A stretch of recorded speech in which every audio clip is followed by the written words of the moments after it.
Halo guys, Assalamualaikum warahmatullahi wabarakatuh. Kami dari kelompok 6 Akan menjelaskan tentang dakwah kultural. Di sini kami akan memperkenalkan kelompok kami. Yang pertama ada saya sendiri, Tajudin Mahendra dengan NIM belakang 79, dan teman saya Juliana Alfiani dengan NIM akhir 59. dengan saya Muhammad Ridwan Halil Mubarak dengan NIM terakhir 60. Saksikan video kami tentang penjelasan dakwah kultural.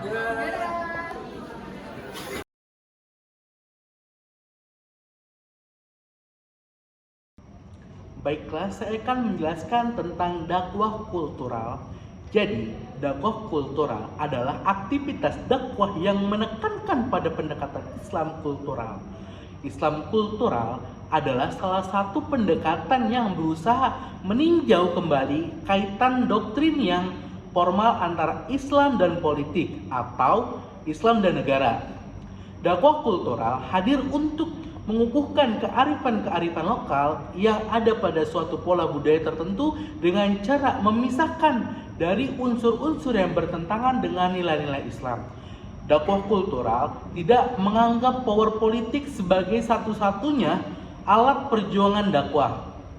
Dakwah kultural menjelaskan bahwa dakwah itu sejatinya adalah membawa masyarakat agar mengenal kebaikan universal.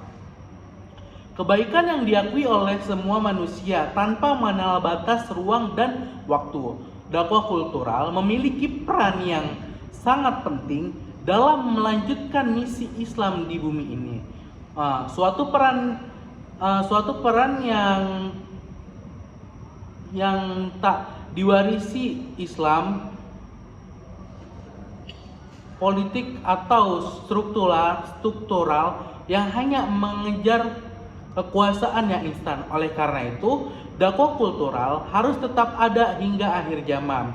Menurut Ketua PBNU, Syed Aqil Siraji, jadi jika dilihat secara historis, dakwah kultural adalah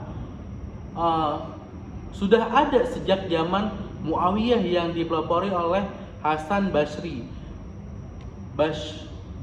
pada 110 Hijriah, yaitu dengan menghadirkan forum kajian yang nantinya melahirkan para ilmuwan dari berbagai disiplin ilmu, hingga kemudian diteruskan oleh para wali songo, yaitu Kiai Haji Hasyim Asy'ari dan Kiai Haji Ahmad Dahlan dan lain sebagainya.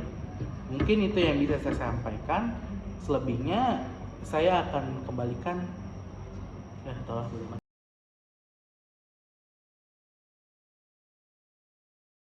Selanjutnya, saya akan menjelaskan tentang sejarah dakwah. Sejarah dakwah melalui penyebaran agama Islam di Nusantara tidak lepas dari peran Wali Songo. Dalam menyebarkan agama Islam, banyak metode yang dapat digunakan seperti lisan, tulisan, atau melalui seni dan budaya.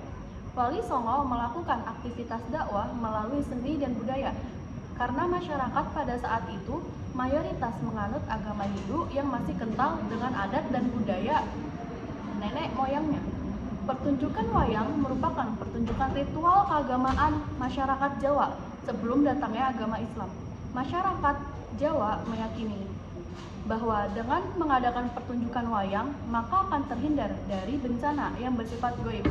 Karena pertunjukan wayang ini bersifat keagamaan, maka Wali Songo mengadakan pertunjukan wayang sebagai metode atau cara untuk berdakwah, menyebarkan agama Islam. Seiring berjalannya waktu, Wali Songo berdakwah tidak hanya melalui pertunjukan wayang, akan tetapi perkembangan menjadi seni lukis, seni suara, seni musik, dan lain sebagainya. Mungkin itu saja.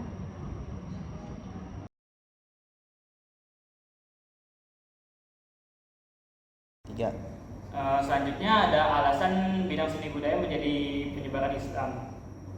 Alasan bidang seni budaya menjadi salah satu media penyebaran Islam adalah ajaran yang disampaikan dapat lebih mudah diterima oleh masyarakat.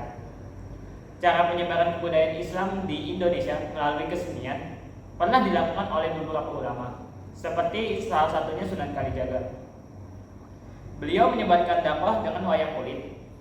Wayang adalah seni pertunjukan asli asli Indonesia yang berfungsi untuk menyebarkan informasi, pesan, dan pelajaran. Beberapa ulama di Indonesia menggunakan media wayang dalam menyebarkan ajaran Islam kepada masyarakat. Sunan Kalijaga kerap memasukkan cerita-cerita tentang ajaran Islam yang kemudian disampaikan dengan memanfaatkan media wayang. Sunan Kalijaga membuat wayang bersama gurunya, yaitu Sunan Bonang dan Sunan Giri, yang merupakan juga tokoh Wali Songo. Cerita yang biasa disampaikan oleh Sunan Kalijaga yaitu Mahabharata, yang kemudian diselipkan ajaran-ajaran Islam di dalamnya.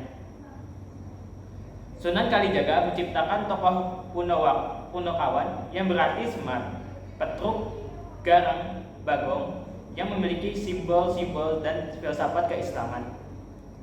Dakwah Sunan Kalijaga dengan saat ini seolah-olah abadi di kalangan masyarakat.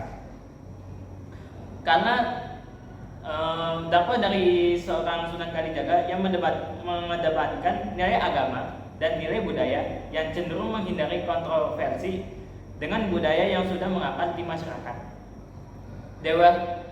Dengan metode ini, dakwah Sunan Kalijaga banyak ditiru oleh para konsep dakwah kultural yang mengedepankan nilai budaya, adiluhung, toleransi, dan kebijaksanaan dalam menyikapi perbedaan.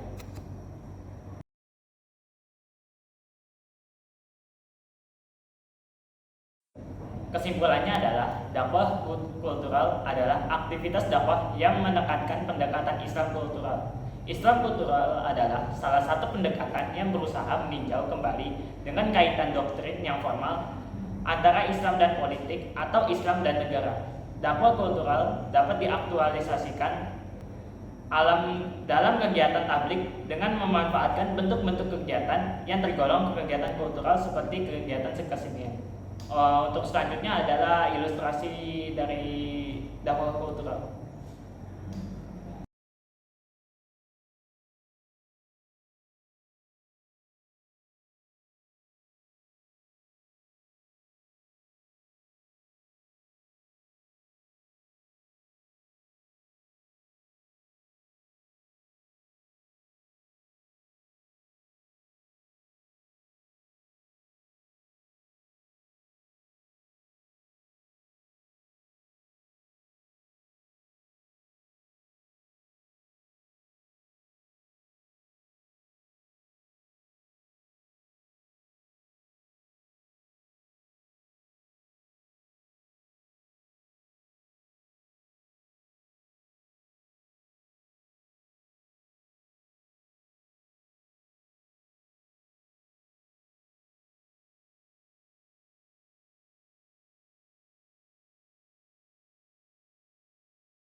Halo teman-teman, gimana nih videonya? Seru nggak?